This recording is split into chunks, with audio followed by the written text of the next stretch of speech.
Hello, friends and fellow mystery solvers, Chapter 7. The Interrogation of Hiram Tolliver. Still unconscious, Mr. Tolliver slumped heavily in a shoddy old chair. His hands were bound with rope, his feet tied with some loose string. The kids huddled in a circle, discussing their plan. One thing was certain, they couldn't just let Mr. Tolliver go. They needed to know what he was doing in Luca's house. After some deliberation, it was decided.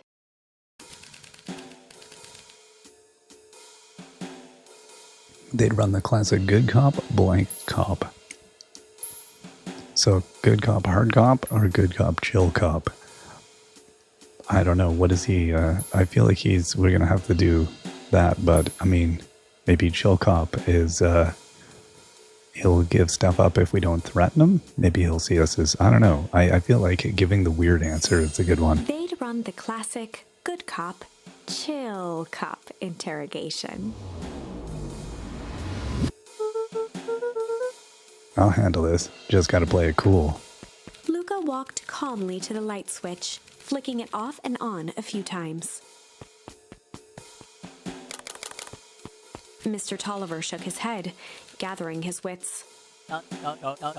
Golly, I sure got my bell He looked rung. over to find Luca, who returned a calming grin. Sorry, Mr. Tolliver.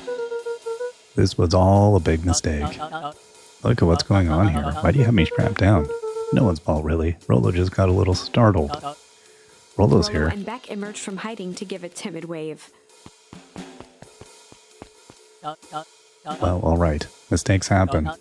You kids gave old Hiram a good scare. Just let's get out of these ropes and call it Luca even. glanced over to Rollo and Beck, who replied with skeptical looks. Mr. Tolliver, why are you in my grand's basement? I'm here to help, of course. Help with what? What's my gran up to? If you just cut me loose, I can show you. How do I know we can trust you? Mr. Tolliver exhaled with disappointment. Luca, have I ever done anything wrong by you? No. But since your grand moved to town, haven't I been nothing but welcoming? Yeah. So why would I turn my back on your family now? It's just, all this stuff seems pretty weird. A board with names of people from town, an archive of my dad's old disturbing patient notes. Luca gestured to the corner. Barrels of explosives? I can explain everything. You just need to untie me. You kids deserve an Luca explanation. looked again to Rollo and Beck. This time they shrugged. Luca began to slowly loosen the bindings. Mr. Tolliver gently rubbed his wrists. That's a good lad. This all makes sense in time. Edged imperceptibly toward the stairs as he spoke. You see, this town has secrets, Luca. A very dark past, indeed. Before the kids had even noticed his movement, Mr. Tolliver was at the light switch. A past that must be brought to. Punctuated his final words by flicking the switch and rushing up the stairs. Light. Son of Beck a... darted to the wall and turned back on the lights. It was too late. Rollo confirmed what they all heard. He just walked us down here? Mr. Tolliver's muffled voice came from behind the door.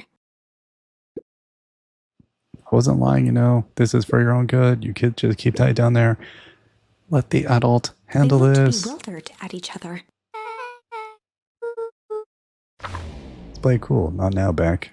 They Must heard be a the safety. staccato thump of quick steps exiting the house. The kids looked down in resignation. It's like a freezer. This There's isn't how a it way to goes exit in from inside. Hankatonic. For some reason, they'd always assumed it was up to them to save their town. Luca opened his mouth, hoping to conjure some magical words to make this right. Only a hollow croak escaped. The end. What? Well, we certainly aren't going to find a grand resolution to our back to the Okay. drawing. Okay, so we go back to interrogation. I guess we're gonna go the hard way. They run good cop, hard cop. They'd run the classic good cop, hard cop interrogation. Rollo brandished a steely gaze. I've got this. Read about it 100 times. Rollo swaggered past the chair which propped up the slumping Hiram Tolliver. Without even looking at his captive, he began with a long, blustery drawl. Well, Mr. Mr. Tolliver. Mr. Tolliver remained motionless. Rollo spun around to face him. He'd clearly expected to rouse Mr. Tolliver with his booming voice. Mr. Tolliver? They gave each other an unsure glance. Rollo slammed his fist on the table. I said, Mr. Tolliver! He grabbed the table lamp and beamed it onto the unconscious face. Mr. Tolliver groaned and slowly lifted his head. He recoiled with a muddled, weary squint. What in the chair world? Wobbled as he attempted to straighten up. Who's Mr. there? Tolliver could only make out rough shapes through the glaring light. With a gruff tone, Rollo hoped to both conceal his voice and intimidate. I'll be asking the questions here, punk. Now hold on, let's just calm down. Oh, I am calm. Calm as a carrot in dirt. As for you, looks like you're The sweating. doubtful expression on Beck and Luca's faces transformed into awe. We can do this my way, or, well, let's just say I've never needed Rollo, another way. hitting his stride, was now channeling every detective trope his memory could recall. He slammed the table again. Now dance. What? I don't Mr. even... Tolliver's voice became desperate. He was nearly in tears. You tied me down? How on earth could I dance? Dance with your mouth, punk. Spill the beans. What are you doing poking around this house? I'm here to help Juniper, to make sure everything's ready. Oh, so you're in cahoots with Gran. Gran? Mr. Tolliver was in a daze, now more confused than ever. Gonna help her blow up the festival, eh? Blow up the festival? Good He shook lord. his head, feeling more and more dizzy. No, you got it all wrong. Where is she now? She's headed to the source. Source? What's the source? It's His where voice faded to a whisper. the town began. Where it all began. What is Operation With Sparkplug? that, Mr. Tolliver passed out cold. Rollo swung around with a repentant grimace. Dang, Rollo. I think you went a little too hard on him. What do you say about the source? Is where the town began? We need more information. Yeah, but we better not push Mr. Tolliver any further. Is there anyone else who might know? What about the History Museum? Yeah, I've just got set up for the festival. That tent was put up by the Valentines. Everything they do is just a bunch of fluff to glorify themselves. Is there anything more reliable? At the library, if there's any more information about this source thing, Cato can help us find it. Let's go find some answers.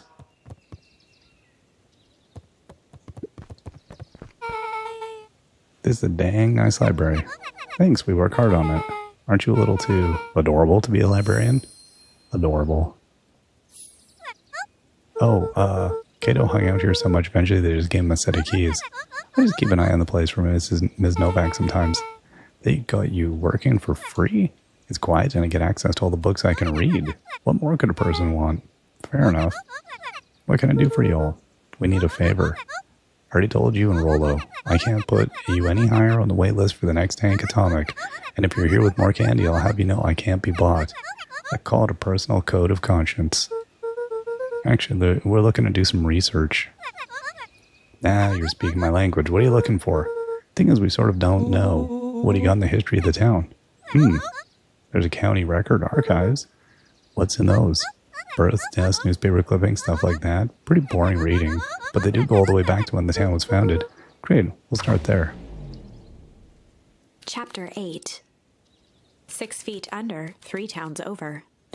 The kids spent the rest of the afternoon combing through dusty piles of old county records, desperately searching for anything that could help them make sense of Mr. Tolliver's cryptic utterance.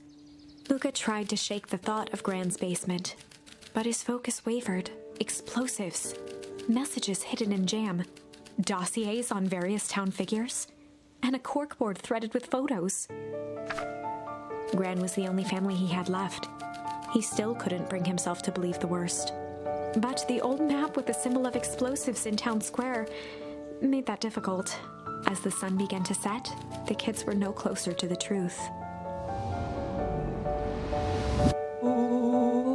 If I have to read any more records, my eyeballs are gonna pop. We have to keep digging. If I dig another word, I'm gonna end up in one of those asinine death records.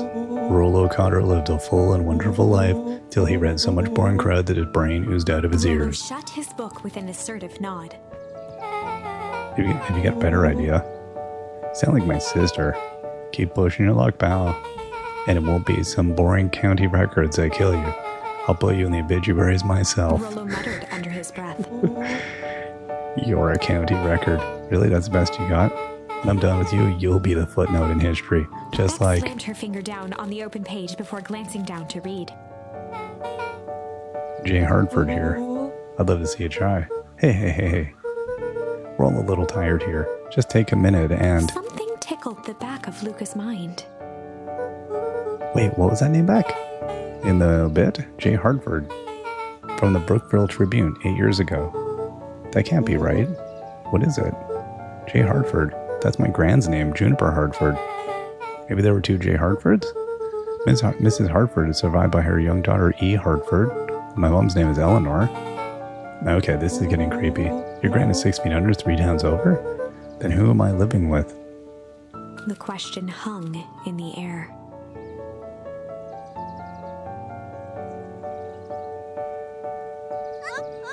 Alright, gang, I gotta close up Beck for the night. rubbed her eyes. How late is it? Almost 10. Oh, crud. Pa's gonna kill me. I gotta go. Yeah, my parents will be worried sick. Okay, let's meet up as early as we can at the festival tomorrow.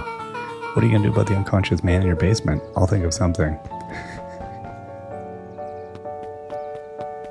Luca's heart was pounding as he approached the house. If he was lucky, Gran, or whoever it was, hadn't gotten back yet. And of course, there was Mr. Tolliver tied up and unconscious in the basement. Dealing with him would be the first order of business. Luca shook out his arms to calm his nerves before entering.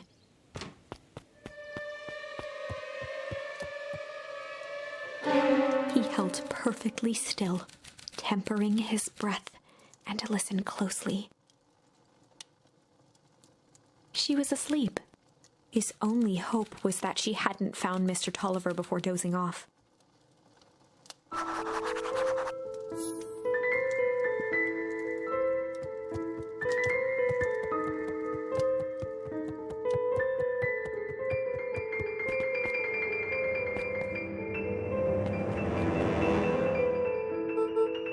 Oh no. Mr. Tolliver was nowhere to be seen.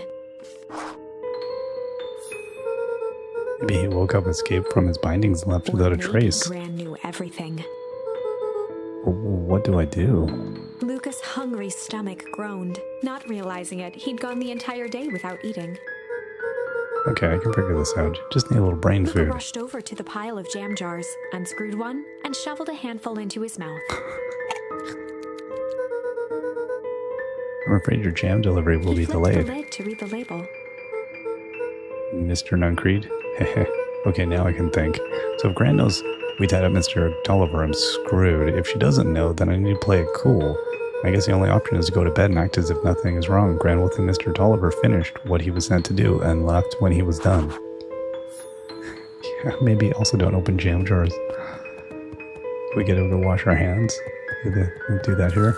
Excuse me.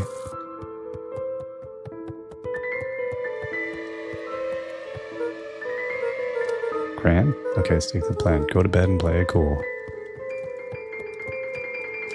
As Luca climbed the final stair, the emotion of the day dragged heavily on him. With each consecutive step, his legs weakened. His stride began to falter. He tried to grab for the railing to steady himself. Something was wrong. The neurotoxins in the jam?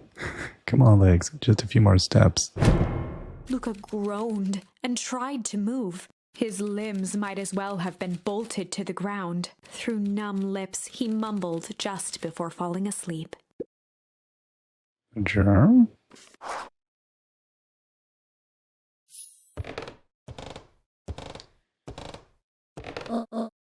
Sweet boy. What did you get yourself into?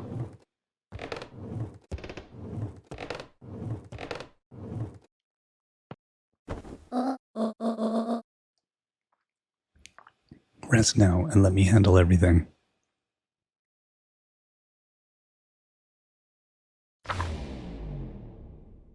Oh, Chapter boy. 9. A speech to end all speeches. Luca awoke to find himself face down in bed. He moaned into his pillow. Why would Gran drug him? Or rather, why was she trying to drug Mr. Nuncreed? Shaking the questions from his woozy head, Luca snapped back to the matter at hand. All right. Okay, go check out the festival. Nothing going on here. Those wibble wobbles we go. I always gotta check these doors. Like, I'm sure there's no cause, but you know, the basement is still all open here. Oh. That's weird. You'd think she would have closed this. Gotta go do a workout.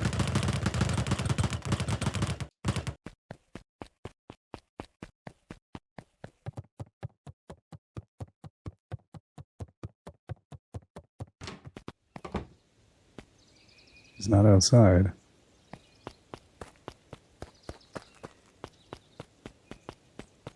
Every once in a while I think there's going to be some other thing. I talked about the bush in the yard too. But I guess that's not a thing yet, if it is at all. Okay. Like, you know, there's the thing you should do, and then there's the thing you're kind of like curious about. Why would I not maintain that same level of speed outside? Or inside is outside. Here's the gang. Where you been? Gran put something in the jam. Yeah, we know. Secret messages for secret conspirators. Not this one. The intended one for Mr. Nuncreed. Put me to sleep. Whoa. Ho ho. Sly devil. Sly. I think she's trying to remove him from the equation. He might be in danger. Have you found out anything? We looked around but haven't seen anything odd. Your Gran is nowhere to be found. And Mr. Nuncreed is just loafing around waiting for the speech. What speech? Mayor Gus just got up to the podium. Everyone is gathered at the stage. Let's get moving. Augustus Valentine nervously wiped his brow. Is this thing? Oh, hello, Beacon Pines. I'm Augustus Valentine, your mayor, and I suppose you already know that. Oh yeah, before we get started, I just want to take a moment to recognize someone who couldn't be here today. This town wouldn't be where it is today without my father, Sharper Valentine. So I thought we could begin with a round of applause befitting such a great man. Even that's more than the old codger Gus cleared his deserved. throat and awkwardly loosened his tie. Right, where was I? Bounded on the stage with the energy of a preacher at a big tent revival. Gus Valentine, He everyone. gave Gus a hearty slap on the back and motioned him off the stage. Let's hear it for our mayor. What a great turnout. Oh, heck. I didn't prepare anything, but I suppose I could say a few words. Would be ashamed to waste such a beautiful podium. Mr. Kerr pulled a thick stack of note cards out from his vest. Community, conviction, commitment. These are the things we celebrate at Perennial Harvest. For us, these are the pillars of the bridge to a better tomorrow, but I think it's time to add a new pillar. Change. Change is a powerful thing. It's inexorable, unavoidable, and undeniable, and I am dadgum thankful for it. Change is the reason we're all together today. It's hard for me to believe that it was only 4 years ago when fate brought me here. A simple business trip which brought me to a small town which would change my life forever. Mr. Kerr took a moment to survey the crowd. You know what? He wiped away A single tear. From the second I set foot in Beacon Pine, something about this place has held me captive. Literally. You see, change represents opportunity. It represents potential.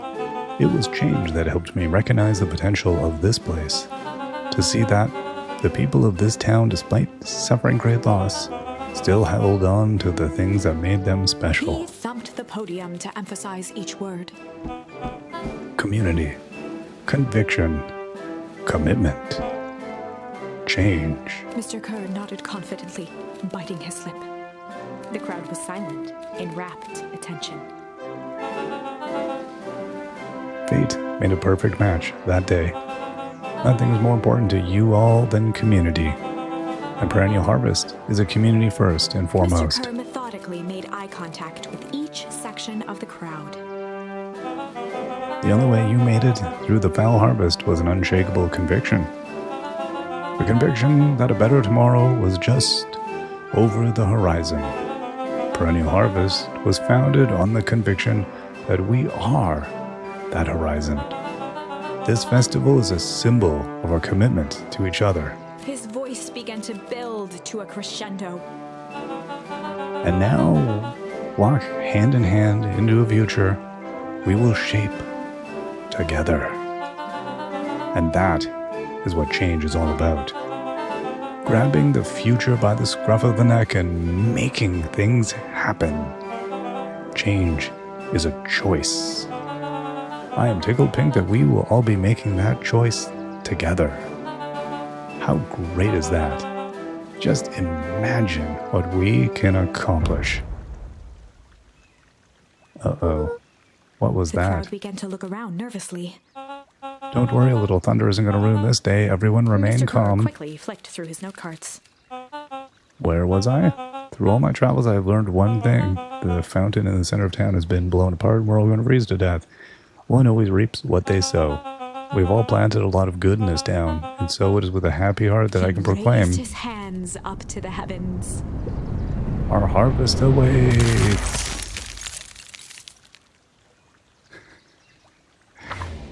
All right. At that moment, a merciless wall of impossibly cold air ripped through the crowd, instantly freezing everyone and everything it touched. For a man like William Kerr, this was a fitting way for things to end. On a stage, with an entire town frozen in rapt attention for the rest of time. The end. There's that ice again! Whenever I think we're getting close, it comes along and ruins everything! Maybe we should just quit? Maybe you should just close the book, walk away, and never think of me again. No, I don't mean that. We got a little closer this time. We just need to try again. Please. Okay, so we can be sly and get past him and leave him in the basement, maybe. I'm guessing that's our move. I don't know.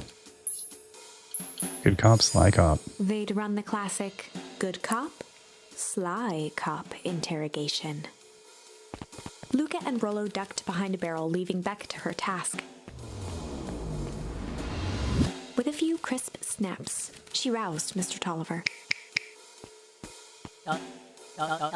Well, what's going on here? You're that Modwell girl. Call me back. Sorry about all Mr. this. Tolliver looked down and shifted a bit, testing his restraints. Seems there's been a mix-up. You see, I'm down here for the same reason you are. Juniper sent you Beck here? caught herself before letting the surprise manifest on her face. She'd already gotten him to reveal his relation to Gran. This was going to be easy. You know how Juniper is with her precautions. Operation Sparkplug has us all on edge. I guess she thought you needed some backup. But she sent a child? What better way to avoid prying eyes? Who would suspect a kid? Suppose it Mr. makes Tolliver sense. wriggled a bit in his restraints. Oh, I'm so sorry. Beck quickly removed the ropes. That had to be uncomfortable. A little, yeah. But you understand. We never know who to trust in this Mr. town. Tolliver rubbed the growing knot on his forehead. Very true. So it turns out we're both Beck here twirled too. her hand, as if to prompt Mr. Tolliver to finish her thought. Destroy the evidence. Beck shook her head and clicked her tongue. Yep, the old gal's nothing if not Mr. thorough. Tolliver let out an amused huff in agreement. She sure is. She can't blame her, though. If anyone were to find out we were going to destroy the source, well, we both know how bad that might be. No one will know anything once I finish cleaning up things down Beck here. was on a roll now, playing Mr. Tolliver like a fiddle. You sure can finish this up on your own? Juniper trusts me for a reason. You can leave the rest to me. Good. There is one more loose end I'll go work on. Loose end? Oh, it's nothing, really. The other day I had the radio on scan while restocking the candy shelf. And wouldn't you know it, I intercepted an odd phrase in a perennial harvest transmission. Underground secrets.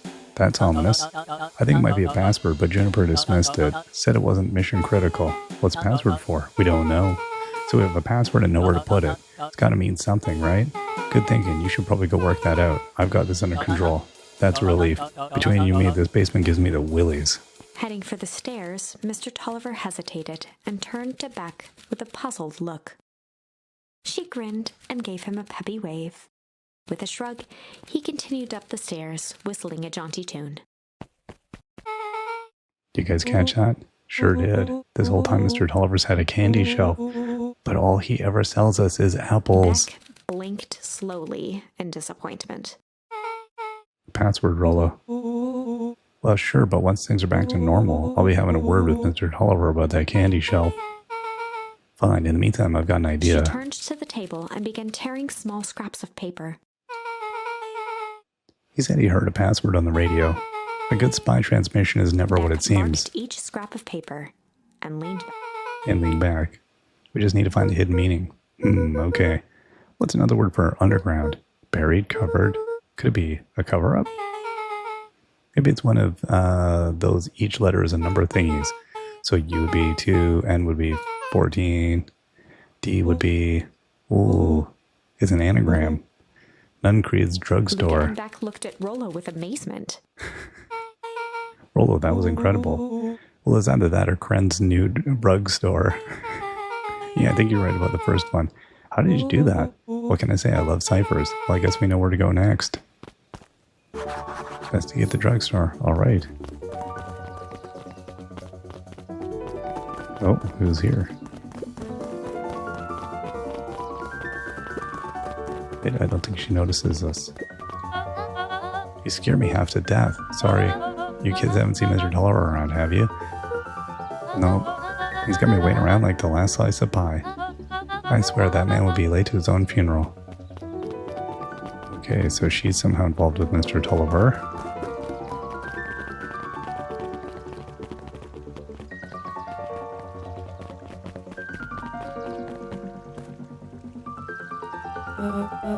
You're late, Augustus.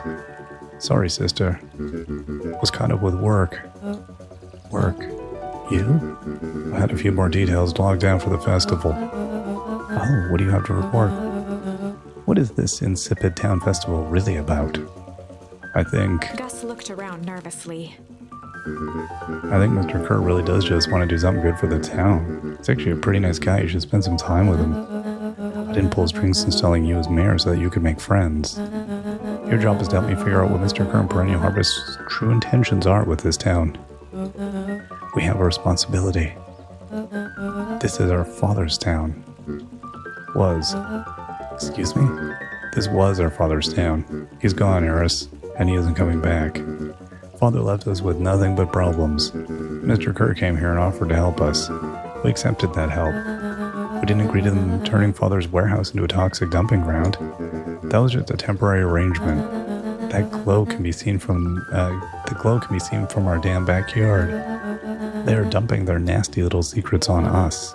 When all of this inevitably goes wrong, who do you think will be blamed? Eris's cry hung in the air. We have a new choice to make now, sister. This town is going to change whether we like it or not. Are we going to choose to be part of that future or be forgotten in the past? It's a shame. Father named you Augustus, but you will always just be a Gus. Good night, Eris. I'll see you at breakfast tomorrow.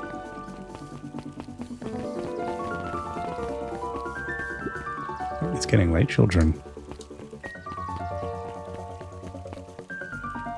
Sure is.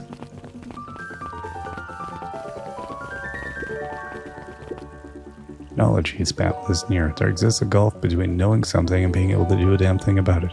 I do hate it when the villain makes a good point.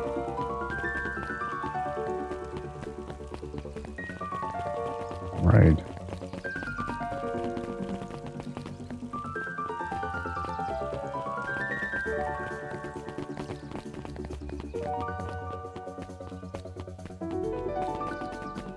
Look who's here.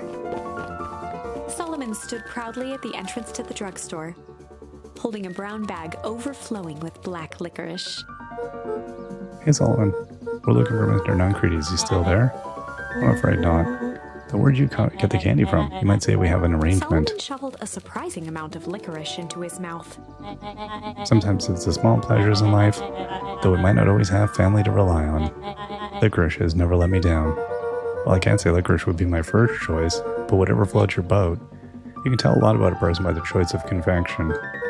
Oh yeah, I guess. Like sour grubs. I like sour grubs. I'm certain you do. I always wonder why Mr. Nuncreed kept licorice in stock. He must eat enough of it to make it worthwhile. There are many ways to earn loyalty. For some, it's as easy as cold hard cash. For others, there's licorice. Well, he's right, it's locked. There's gotta be more clues. Okay, let's see.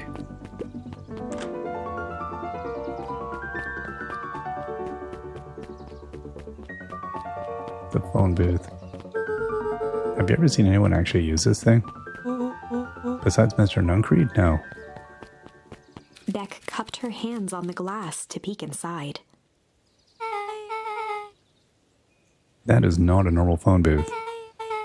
It's got like a blinky keypad. Why would it be a blinky keypad? Kren's Newt Rug Store? I mean, Underground Secrets. The password. Beck flung open the door, and they all squeezed in. All right, let's see. Luca cracked his knuckles and entered the letters into the keypad.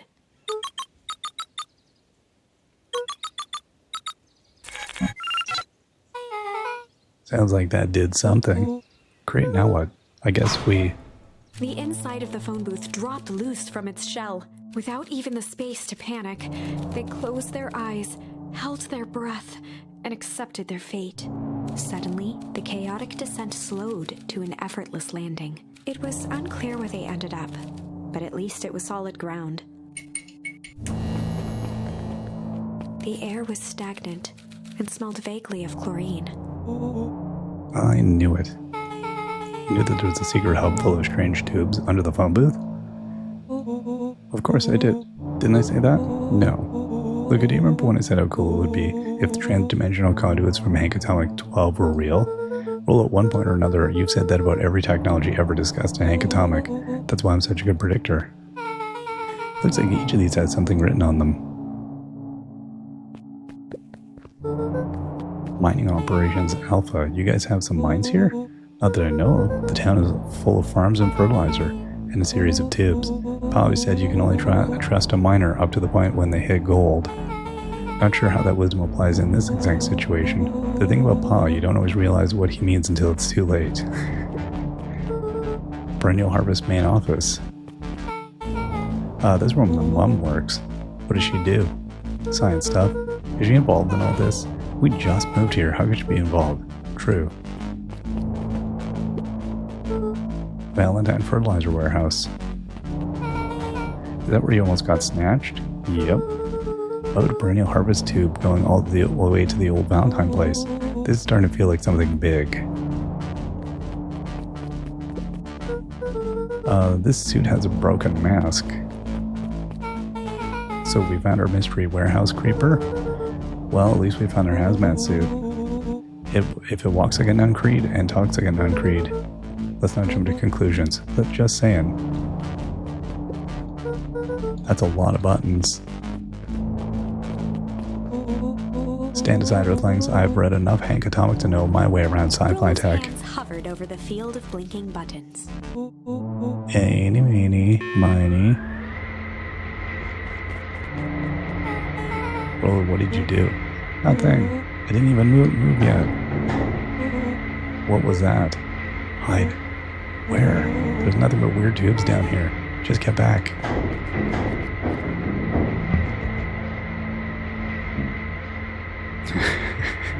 Poop. Oh, poop. Oh, poop. Awesome.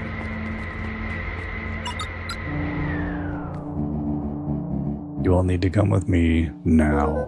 We aren't going anywhere with you, not until we get some answers, Mr. Underground Secrets.